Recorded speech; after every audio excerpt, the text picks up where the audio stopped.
अस्सलाम वालेकुम स्टूडेंट्स, कैसे हैं आप लोग? उम्मीद है आप सब खैरियत से होंगे। आई am Saida Kamana Nadeem. I am your biology teacher for class 9th। Today और topic of discussion is careers in biology.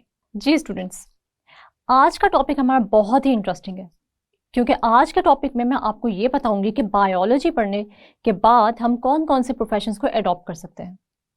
जैसे पहले हम लोग ने बायोलॉजी की इंपॉर्टेंस पढ़ी थी कि बायोलॉजी पढ़ने का हमें क्या क्या फ़ायदा होते हैं। सबसे बड़ी बात कि हमें बायोलॉजी पढ़ने से अपने बारे में पता चलता है। इसके अलावा हम नेचर को भी स्टडी करते हैं। इसके अलावा हमें यह पता चलता है कि ओरिजिन ऑफ लाइफ कैसे हुआ। हम देखते हैं कि हमारे इर्द गिर्द कौन कौन से माइक्रो ऑर्गेनिजम्स प्रेजेंट हैं और उनका हमारी लाइफ पे क्या इफेक्ट है। आज जो करियर हम स्टडी करने जा रहे हैं वो है मेडिसिन एंड सर्जरी। सबसे पहले हम लोग देखते हैं कि मेडिसिन क्या होता है। The profession which deals with the diagnosis and treatment of diseases in human.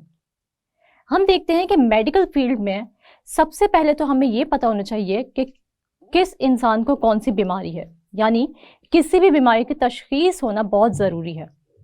यानी इलाज हम किस बेस पे करेंगे? जब हमें किसी भी बीमारी की तशखीस हो जाएगी, यानी जब हमें पता चल जाएगा कि एक इंसान को कौन सी बीमारी है तो हम उसका इलाज शुरू करेंगे।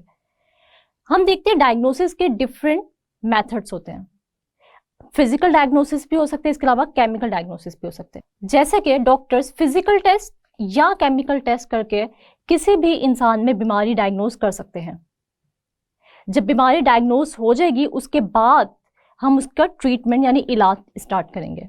तो मेडिकल फील्ड में हम ये देखेंगे कि किसी भी इंसान को कौन सी बीमारी है और उसका इलाज क्या है। इसी तरह हम देखते हैं कि सर्जरी भी मेडिसिन की ही एक फील्ड है, लेकिन हम इसके अंदर थोड़ा सा डिफरेंट काम करेंगे। जैसे कि हम देखते हैं in surgery the parts of the body में बी रिपेयर्ड, रिप्लेस्ड और रिमूव्ड। इसका मतलब ये हुआ कि सर्जरी में अगर कोई भी इन्फेक्टेड पार्ट है तो हम उसको या तो रिपेयर कर लेंगे या हम उसको किसी भी सही पार्ट से रिप्लेस कर देंगे या फिर हम किसी भी इन्फेक्टेड पार्ट को अपनी बॉडी से अलग कर देंगे।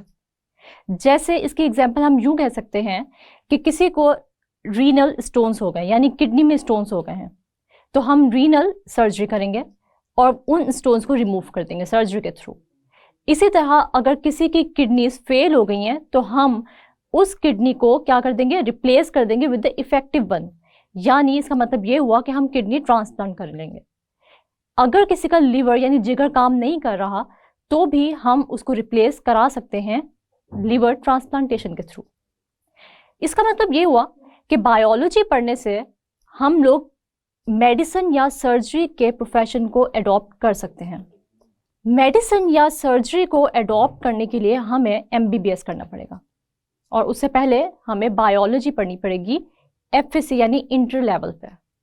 अब हमारे पास एक बहुत ही इंटरेस्टिंग इंफॉर्मेशन है मेडिकल फील्ड से, और वो ये है कि एक सेकंड में 25 million new cells can be produced in our body. यानी हमारी बॉडी में एक सेकंड में 25 मिलियन न्यू सेल्स प्रोड्यूस हो जाते हैं, यानी बन जाते हैं।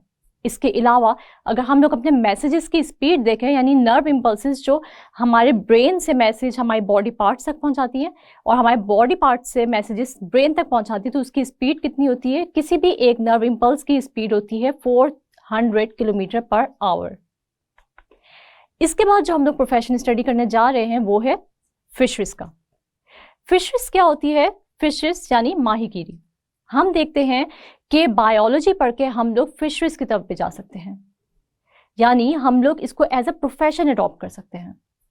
क्योंकि अगर हमारे पास फिश से रिलेटेड इंफॉर्मेशन होगी, यानी हम पढ़े लिखे होंगे, तो हम लोग फिशरीज के प्रोफेशन को अच्छे तरीके से अडॉप्ट भी करेंगे और इसके अंदर बहुत नई नई इम्प्रूवमेंट्स भी ला सकेंगे।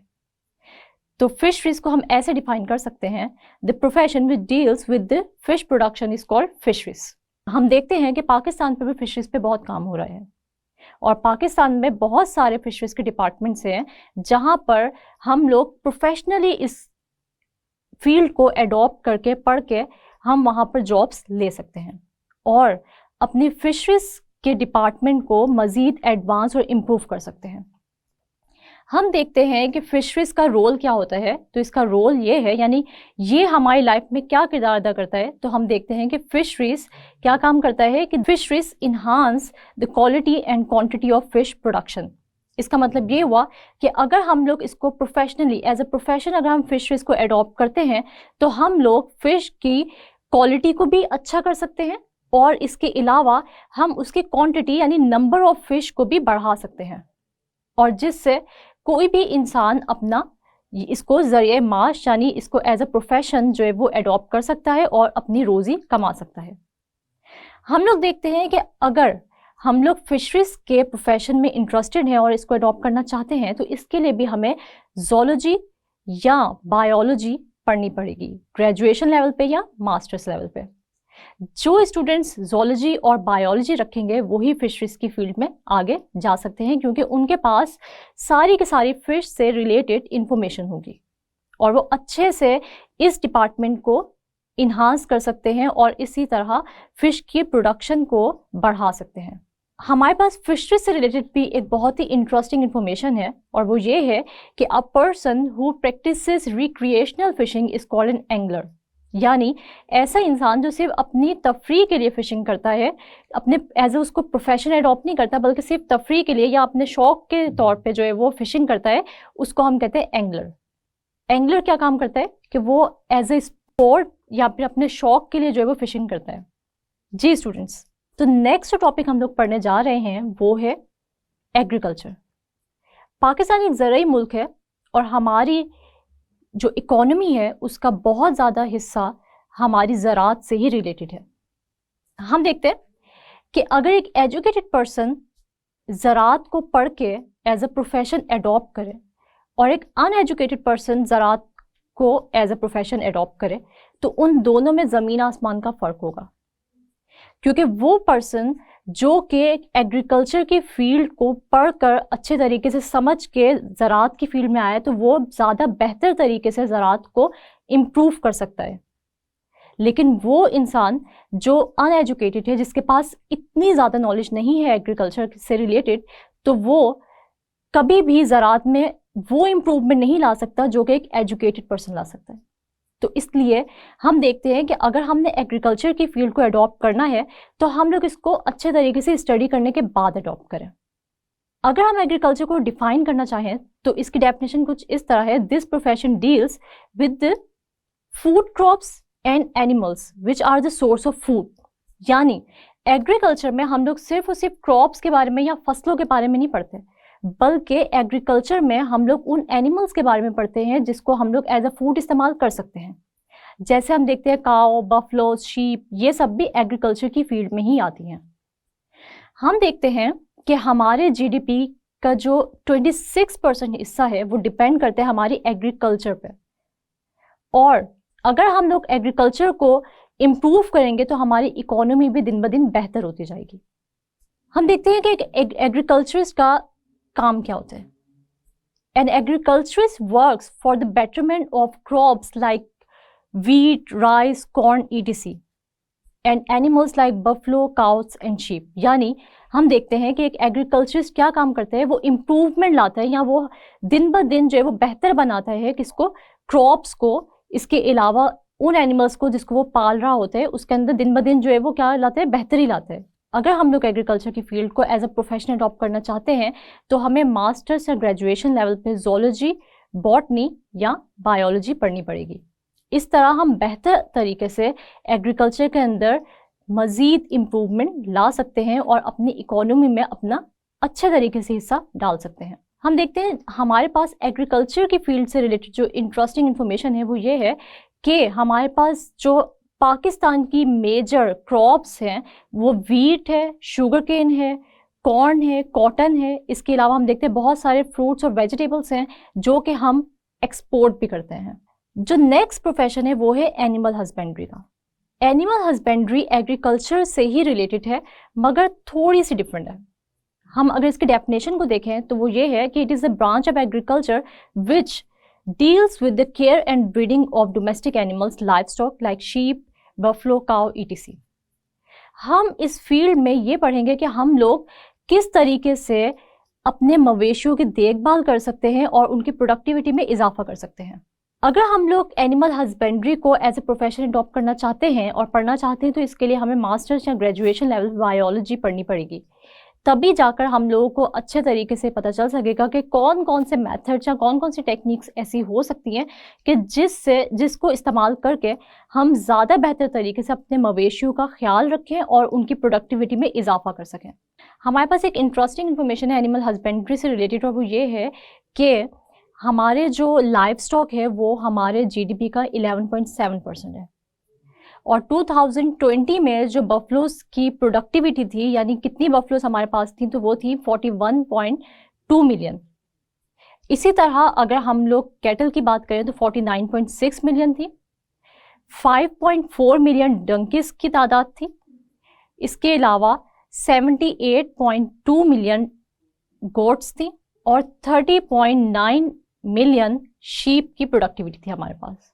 जी स्टूडेंट्स, उम्मीद है कि आपको आज का लेक्चर अच्छे से समझ आ गया होगा, लेकिन ये मुझे कैसे पता चलेगा, तो हमारे पास है छोटा सा क्विज, और मैंने आपको जैसे पहले भी बताया हुआ है कि क्विज के अंदर जो क्वेश्चंस होते हैं वो सारे के सारे प्रीवियस एग्जाम्स में बहुत बार रिपीट हो चुके हैं। तो आप लोगों ने इस क्विज को अच्छे तरीके से रिव्यू करना है और अपना आपको जज करना है कि इसमें से कितने क्वेश्चंस हैं जिनके आंसर्स आप लोगों को आते हैं, और अगर किसी भी क्वेश्चन से रिलेटेड आपको आंसर नहीं आता तो आप उसको अच्छे तरीके से प्रिपेयर कर लें, क्योंकि ये बहुत ही इंपॉर्टेंट क्वेश्चन है। सबसे पहले जो हमारे पास क्विज का क्वेश्चन है वो है व्हाट इज मेडिसिन। मेडिसिन के बारे में जैसे मैंने आप लोगों को बताया कि the profession which deals with the diagnosis and treatment of disease in human beings, यानी मेडिसिन वो फील्ड है या वो प्रोफेशन है जिसके अंदर हम लोग किसी भी बीमारी की तशखीस करते हैं, यानी ये देखते हैं कि किसी भी इंसान को कौन सी बीमारी है और फिर हम देखते हैं कि इसका इलाज क्या है। नेक्स्ट क्वेश्चन जो हमारे पास है वो है डिफाइन सर्जरी। तो सर्जरी की डेफिनेशन भी बहुत ही इजी है, और वो क्या है, in surgery the parts of the body may be repaired, replaced और रिमूव्ड।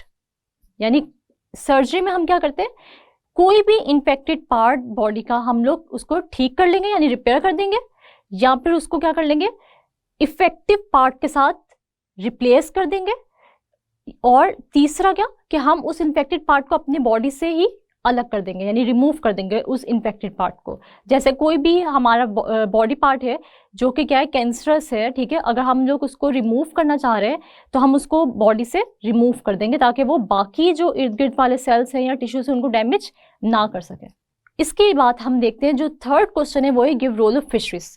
तो फिशरीज का क्या रोल है वो मैंने आप लोगों को बताया था कि fisheries enhance the quality and quantity of fish production, यानी फिशरीज को अडॉप्ट हम लोग क्यों करते हैं, ताकि हम लोग क्या कर सकें, फिश की प्रोडक्शन को इम्प्रूव कर सकें, उसकी क्वालिटी को भी बेहतर बना सकें और उसके नंबर को भी, फिश के नंबर को भी इंक्रीज कर सकें। नेक्स्ट जो क्वेश्चन है वो है डिफाइन एग्रीकल्चर।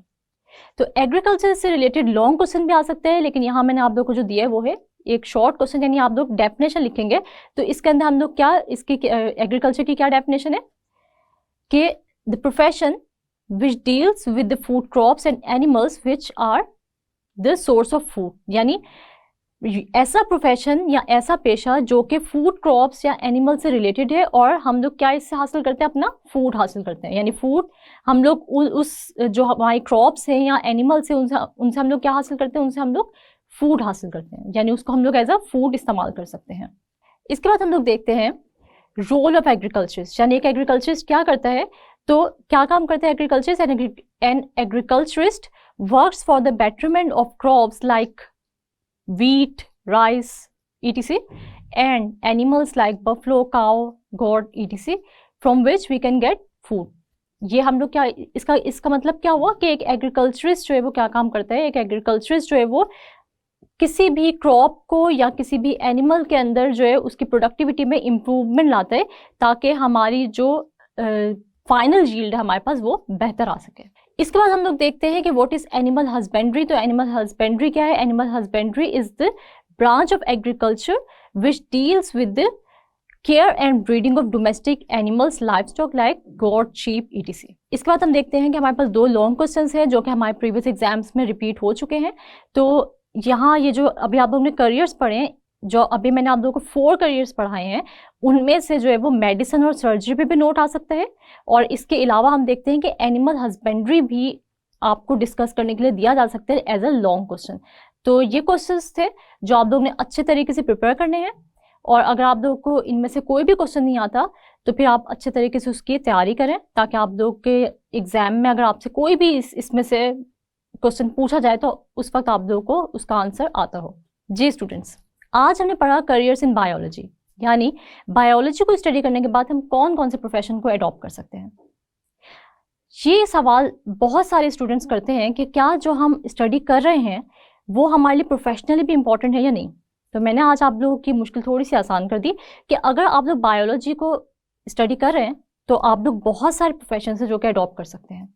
उम्मीद है कि आज का लेक्चर आप लोगों को अच्छे से समझ आ गया होगा। जो क्विज मैंने आप लोगों से किया उसके अंदर जितने भी क्वेश्चंस थे उनको अच्छे तरीके से रिव्यू कीजिएगा, अच्छे तरीके से प्रिपेयर कीजिएगा, क्योंकि वो आप लोगों के एग्जाम वाइज बहुत ही इंपॉर्टेंट है। अगले लेक्चर तक के लिए अपना बहुत सारा ख्याल रखिएगा और मुझे दुआओं में याद रखिएगा। अल्लाह हाफिज।